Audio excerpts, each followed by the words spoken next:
Okay, so in case anybody was wondering, I'm just using the regular Rust-Oleum Satin Black. I'm thinning the paint because I'm using my HVLP sprayer here. I'm thinning the paint at about 10% with this Xylene stuff. You can also use acetone for Rust-Oleum. It is like mud. You have to thin it with something. And then for cleanup afterwards, I use lacquer thinner. So as always, be careful with these things. They are very, very flammable, and don't just dump them on your lawn when you're done, okay? Dispose of them properly. So dump them on your neighbor's lawn or something like that, you know what I mean? All right, I'm going to fill this with the paint. I'm going to spray it about 20 psi, and I'm going to do my last coat on the trailer, and then I'll show you what it looks like after that. It's kind of like the old thing, watching paint dry. I figured if you wanted to watch paint, you'd watch a paint channel, but I'm just letting you know, as far as the Rust-Oleum, it's not an automotive product, so you do have to thin it down. 10% is good. I usually thin it a little bit less, and I just throw a lot of air at it, and it comes out pretty good. So anyways, so here is the finished product. I just got done spraying it. It's that satin black, so it just kind of cleans it up, you know. I got to take the paper off and everything, but she looks pretty good. I had to do a little bit of I installed those brackets yesterday and welded those on. I wanted 3x3. The guy at the place gave me a 3x1.5, so I put the 3 on the low part, and I figured the lights will fit in there pretty good.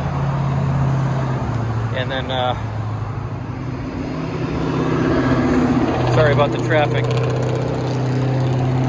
And I added that plate to the front and did a little bit more support underneath there. So cleaned everything up. I sandblasted that whole front, so hopefully that'll be good. And then there's the last part right there.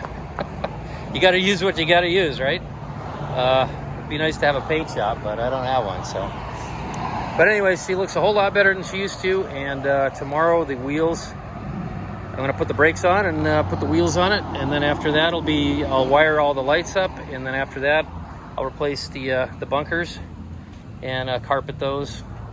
And we'll actually have a trailer. And then I can go get the boat. Anyways, thanks for watching. Okay guys, so it's time to put some brakes on. I did get Dexter brakes. They're made in the USA. And the number is 23-26-00 for left hand.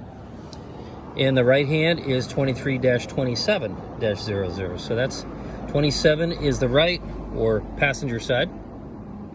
And 26 is the left. So as you can see on my spindles, I've got 4 holes here.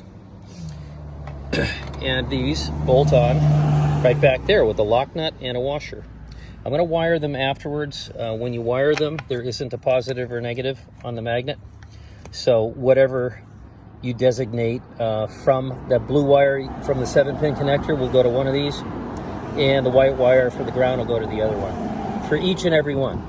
So I'm going to get these on first, then we're going to install the bearings. So I'm not going to bore you. I'm just going to set these all on, put the lock nuts and the washers on, and then I'll be back in a second.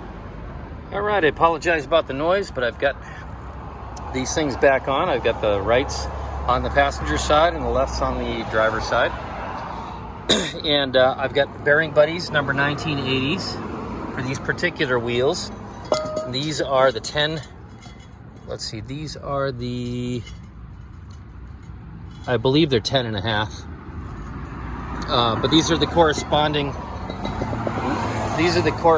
drums to the Dexter shoes. So you're gonna need you're gonna need 2 grease seals for the inside, along with the inner bearing. So the inner bearing goes in, grease seal goes on, and then that's gonna keep everything tight. And then we put it around the other side, and then you're gonna need the washers, have a little flat spot on them, the nut, and the retainer, and that's going to help hold the cotter pin, which is right in through this hole here. So that just feeds through. And it's the opposite of how it came out, right? So no big deal there. So anyways, the biggest takeaways here, make sure the spindle is very clean, and do take some brake cleaner and clean these off. Look at the gook I got off of these with the brake cleaner, and I also wiped them with the rag afterwards. So I did a paper towel first, and then I went around with the rag. So I'm going to go ahead and I'm going to grease these bearings up now. And what I've got for these is a power greaser, whatever you want to call them, automatic greaser. Where you simply put the bearing inside this. You apply grease to the fitting, just like it was a fitting in your car, and it will literally spray out, and I'll show you that in a minute. I have a pneumatic one. It's not very expensive. It's Cobalt, but you can use any kind of a grease gun with this, and it works really, really well to get those bearings greased. So let's do that next. Okay, so I got one of the bearings in here. I don't know if you can see that, but see how the grease is just coming through? Look at it just ooze through. So it's literally come into the bearing. It's packed it on the inside. So I'm going to go ahead and do that. Even though I got the bearing buddies, I'm going to do that anyways. And I also did the spindles. I put a little grease on those as well. So I got both of those done. So here we go.